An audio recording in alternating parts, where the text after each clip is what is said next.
Welcome to the Healthy Christian Leader. I'm Dwight Habermehl. Come join me in the living room for some honest conversations. I'll be talking to guests about their journey with Christ through the joys, the challenges, and the messiness of leadership. There's always something to learn from someone's story, so let's get started.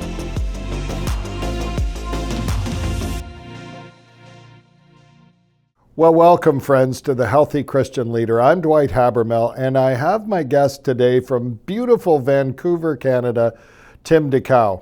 And Tim, great to have you here on the podcast once again. And we were talking just previously about becoming a church for change and how Tim's church has been so incredibly involved in the local community that surrounds the church, integrating itself into the lives of people. And you've got to go and look up that podcast if you haven't already heard it. But Tim, can you in just a brief moment share a little bit about yourself and your journey so that those who are new to the podcast coming on know who you are? Well, thanks, Dwight. Again, it's so good to be here and so much shared vision between what you're doing and with folks there in Nova Scotia and what we're working at.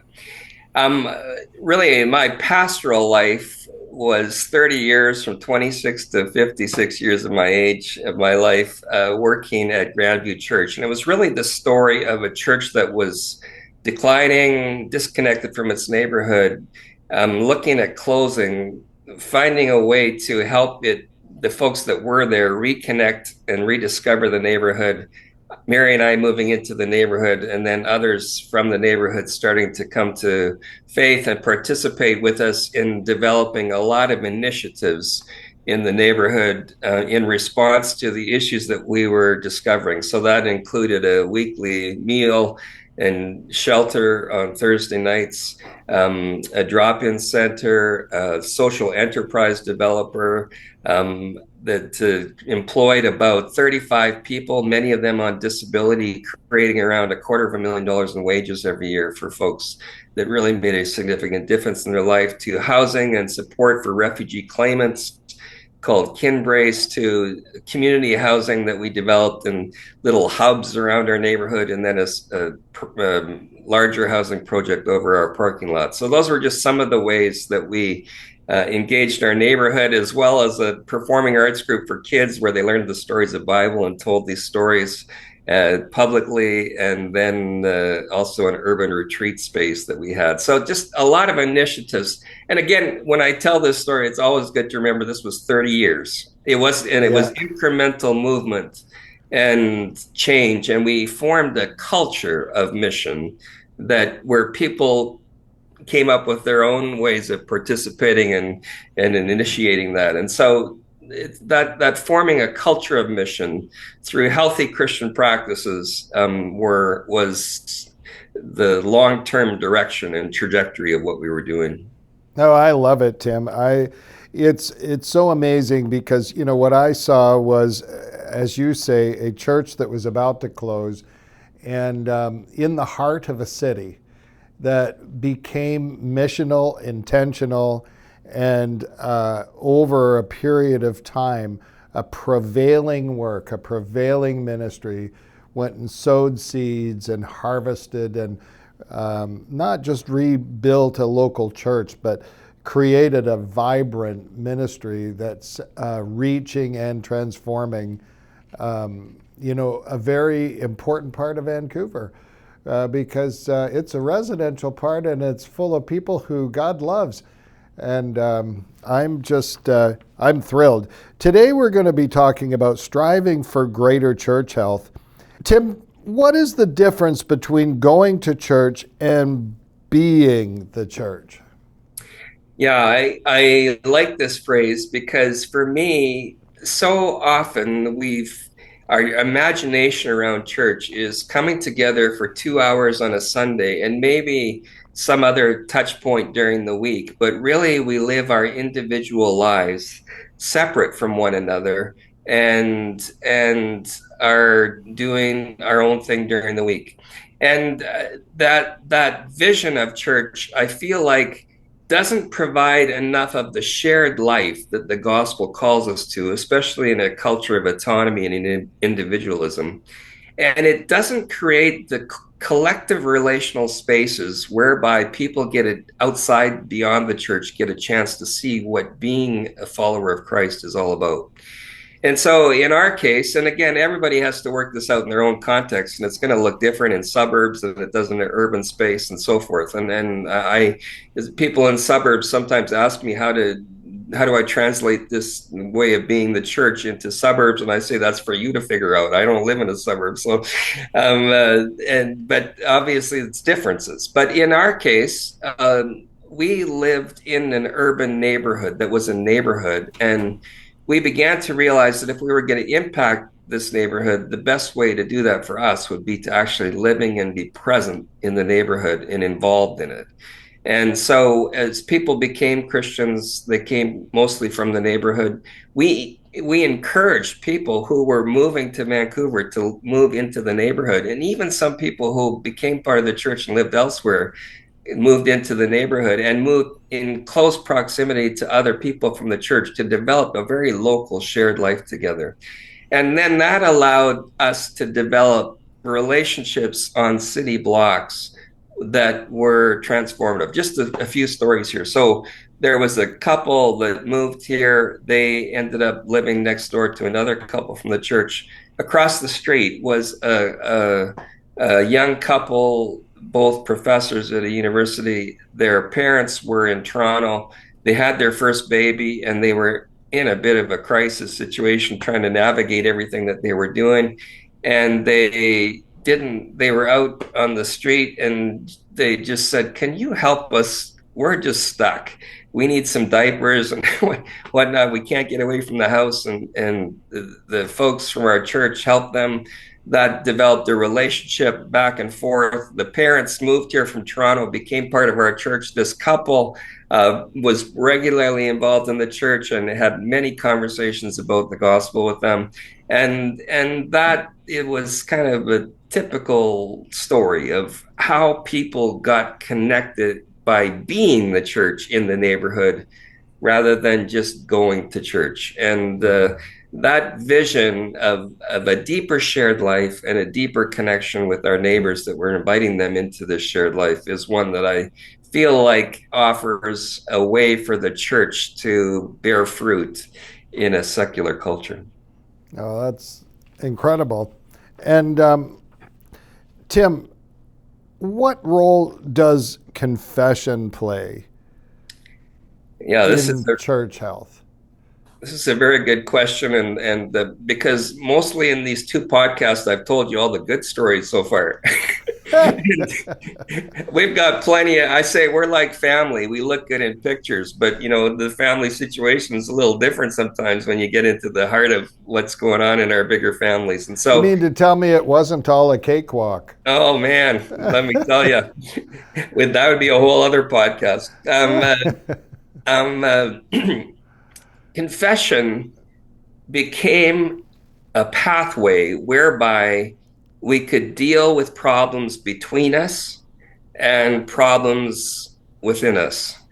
And so let me give you a few stories of that. We developed Salisbury Community Society initially as a nonprofit, out of which some of these other initiatives grew. It was kind of an incubator, not only for community housing, but for Kinbrace or refugee housing, for just work. And so that group was, we got, one group applied for money from World Vision when they had domestic programs, and the board had some concerns about that, and they decided that they wouldn't accept the money. Now it was $40,000, which back then was a lot of money, and that was about 25 years ago, and so it created a lot of tension within our community and between these organizations. And we were really struggling to maintain relationships amidst the disagreements there. And we went to Rivendell, which is a retreat space that our church had a part in helping to develop too, on Bowen Island. And we gathered around in a circle. and after a kind of weekend of talking together and talking some of these things out, and we gave everybody an opportunity to name their confession. And we went around in a circle and tears. People shared honestly. I was so mad at you. I didn't know if we could walk together again. And we shared this. We had a liturgy around this confession, and we shared in communion together. That I am convinced that practice that weekend saved our ministry because Wow. without that we were probably going to divide and polarize, and that practice, that event alone just confirmed for me the importance of confession. Mm. We started to implement confession regularly into our worship every Sunday. We also developed a prayer corner during our communion, which we had every Sunday, where people could go, and we invited people to share their own personal confessions in a very confidential context. And then we had times of confession during the Lenten season where people could arrange a time to share their own personal confessions and work through the Mm. issues they were working at. We said confession, we started to create a culture where confession was not something to be afraid of, and to deal is we don't need to carry shame. Confession is a way for us to move ahead in our journey with Christ, and Mhm. to move ahead in our relationships with each other. And so there became a culture where confession was okay to talk about and Well, to. and Tim, I think confession is also a way that the church corporate moves forward. I was part of a program called Refocus, which ran 3 summits in a local church to help them mobilize towards missionality. And we'd be still running it today if we had the extra horsepower and plan to do it in the future. But the 3 summits were where have we been, where are we going, and how will we get there? And interestingly, on the first summit of where have we been, people write on cue cards around tables the significant people, places, events, and circumstances that have shaped the life of the church, good or bad. Yep. And anyways, everybody writes those down, puts them in a big pile in the middle of the table. In this particular event, there was probably about 30 some odd people there. And we had leaders basically go and take the cards and put them up on a timeline that was a mural paper around the room that basically represented in time the beginning of the church, which was over 100 years ago, and then to current, of course. And we, in that exercise, said, you know, let's replace pink for anything that were painful. And so, you know, people went up and rewrote the card and put a pink card where there were painful events, circumstances that shaped the life of the church. And there was a lot of pain around this one particular area. And I said, boy, there's a lot of pink around that particular area. Was there anything that happened? And one man stood up and said, you know, I've been to union meetings my whole life and I've never been to anything so vile. And then another guy stood up and said, Dwight, do you think we should be going here? And instantly God's wisdom just popped right into my mind, and because it wasn't part of the program. And I said, well, it's not really about going back to sort it out. It's about asking the question, did we respond as Jesus would have us respond? Um, Yes or no? If yes, then let's move on in the process. If no, well, let's bring it under the blood of Christ right now where we mhm. are. And then we know that it's dealt with at the cross forever and ever. We Yes. can do that. We can. And we stood holding hands, all 30 people, and we said, Lord, you know, praying out loud together, you know, we didn't respond as we should have, and we bless and release and so on and so forth. Interestingly, you know, Tim, that church began to grow. Yep. And just like your story, that I'm hearing you say, when that was a turning point and it was a key moment. That was a key moment for that local church. And do you know, it was about a year and a half, 2 years later, they had plateaued for a long time, 10 years. And that's why they had this refocus thing. Yep. And, but they started to grow that next week without any effort put into it. And within 2 years, they were putting on an addition in that local church. Well, So you're right. Confession is so important. We need to stay in right relationship with one another and before the Father. let me just add a word about that. Since you brought that process you described, we, in the 30 years I was there, we did 3 visioning processes that followed just what you said there. But we Mm. took like 6, 8 months to go through that process, not quickly, but slowly, of where have we been, where are we now, and where's God leading us in the future. And that process that involved almost everybody in our community and included times of confession and acknowledgement where we've went off track and confessing that. Those were so important to refocusing us, whether it was a revised vision statement or a revised vision focus that emerged from those.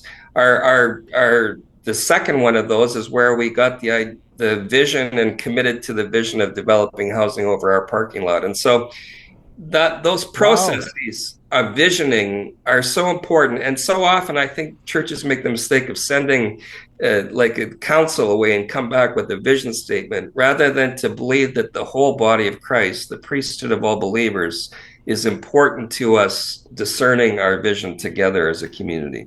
Well, you and I may have connected with similar resources. That was Church Resource Ministries International, CRM, in Yeah. the Refocus Network. And anyway, that's interesting to know we share a similar part in our history as well there. So, what role does humility play in church health, Tim? Yeah. Well, first of all, I think humility is a reflection of the character of God that we see so clearly in Jesus. That God is not a showy God, but comes alongside humbly with us. And so to live humbly is to reflect the way of God in the world. And so that's first thing to say about that. Secondly, it is a way of acknowledging as leaders that we can't make it happen. That we could have the right techniques, the right everything, and we can't make it happen. It's the Spirit that brings life. And Mm-hmm. so humility is an acknowledgement of that. We do our best, we offer our gifts, we lead as well as we can, trusting that the Spirit will use that, but recognizing that it's the Spirit that brings life, not us. And so those postures of humility are important for those reasons. I think it's important in a day when the church has lost its authority in for many people in society, for the church not to come across as the authority that has it all together, but as humble people recognizing our own frailty and sin, and as people that want to listen and learn with our neighbors about how we can work towards a better world. And so that kind of humility brings us alongside neighbors in a way that I think opens up conversation rather than closes it down, and enables us to be present with people and to and be able to invite them to share in our journey as well. Mm. How can pastors work to revitalize hope within their communities? I think this is also a really important question because I think churches that generate and uh, hope emerges from them are the kinds of communities that people want to belong to today. I think people are Mm-hmm. looking for places of hope in our world, Particularly today. and So for us, that really, I think, was a kind of two or three pronged approach. One was, really trusting in the goodness of God and reaching out to God in prayer, in service, in love for God, and so that um, finding our hope personally and corporately in the work of God in our lives and in the world is really important, and trusting that Christ has defeated the powers of death and sin and that can lead us and the world towards a hopeful future. I think too for us, it really words and deeds had to come together. People had to start living in ways of love that were sacrificial and fruitful for our neighbors. And then that gave us hope that the gospel can be transformative in our lives and in the lives of other people.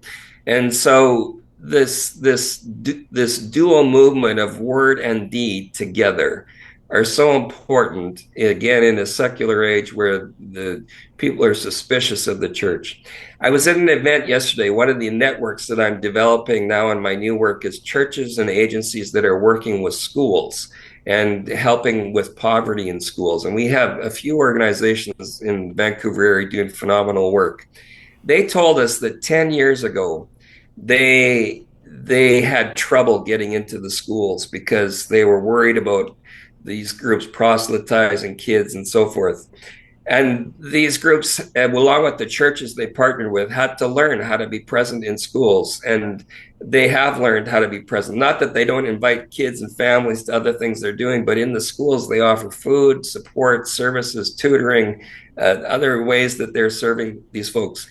Now, school boards are approaching them because the need is so great in schools. They trust these groups, they trust the churches they're working with, and they are inviting them into the schools. That's a shift in 10 years, phenomenal shift that we're seeing.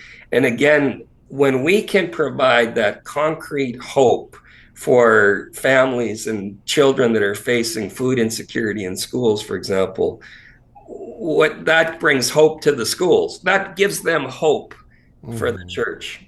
And so I think that those word and deed coming together are such a key reality. It's interesting that the thought keeps going through my mind. You know, we have the incarnational God who became man and dwelt among us in the form of Jesus, right? And really, what you're talking about, in a sense, is the incarnational church that is dwelling among the community. Yeah. And it's, you know, we don't serve a distant God that's up in a lofty heaven. We serve a God that's involved in our everyday life. And, you know, as His people, His hands and feet, we really must be involved in the everyday life of people. I just love it, Tim. I really, really love it. How can greater church health impact the well being of a surrounding neighborhood? Yeah. Well, as we personally and corporately find these ways of loving our neighbors in very concrete, meaningful, transformative ways, um, it starts to change, not only change the perception of a church in a neighborhood, but it starts to give us hope within the church that we can make a difference in our neighborhood. We saw both of those trajectories within our 30 years at Grandview, just people having confidence that we're part of the church. You know, when there's a problem, we can respond to it. We can be there to help bring life where there's been loss and death.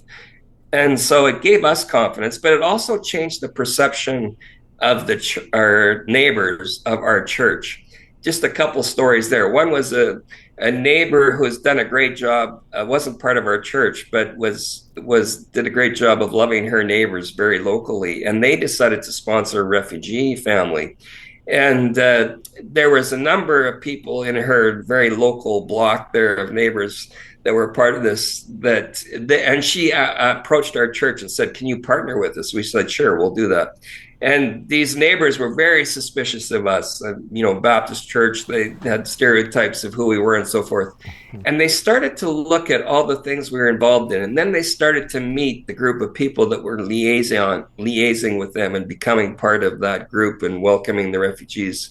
And they said, "Okay, this is different than I thought. We can work with them." And so it just, it takes time, but the perception of the neighbors began to change. Another kind of funny story that I like to tell is one time a couple was coming to our worship for the first time, and they didn't have their phones with them, and they weren't exactly sure where it was and where they were. And so they saw somebody a few blocks from the church, and they says, "Hey, do you know where Grandview Church is?" And the guy says, "Oh, you mean the Blue Church? You mean Tim's church?" And they said, "Yeah, we're Tim Dickau's the pastor." He says, "Oh yeah, it's just go here, go there." And they said, "Oh, are you a part of that church?" And he says, "Well, I'd never go to church, but if I did, I'd go to that church. That's the church I'd go to." And I like that story because you could see that the perception of the church was changing in his mind, that it was there for the good of the neighborhood. Tim Dickau, friends. Tim, thank you for taking this time. That's been an honest and amazing conversation about church health and its missional focus in the community. And we're really looking forward to having you again on the Healthy Christian Leader. And I hope that can be real soon. So we'll see you next time on the Healthy Christian Leader. Well, thanks for joining this conversation. I trust that you were encouraged and challenged by the stories and experiences that were shared today. Would you join us next week? You can find new episodes weekly in video form on the Aaron Ministries YouTube page and in audio form wherever you get your podcasts. Aaron Ministries is an interdenominational network of friends in ministry with a mission to foster healthy Christian leadership. Check out our website, aaronministries.com, for more information and resources and on how you can donate to our ministry and potentially start a Healthy Christian Leader gathering in your area. Until we meet again, may you experience the Lord's blessing, grace, and peace. I'll see you next week.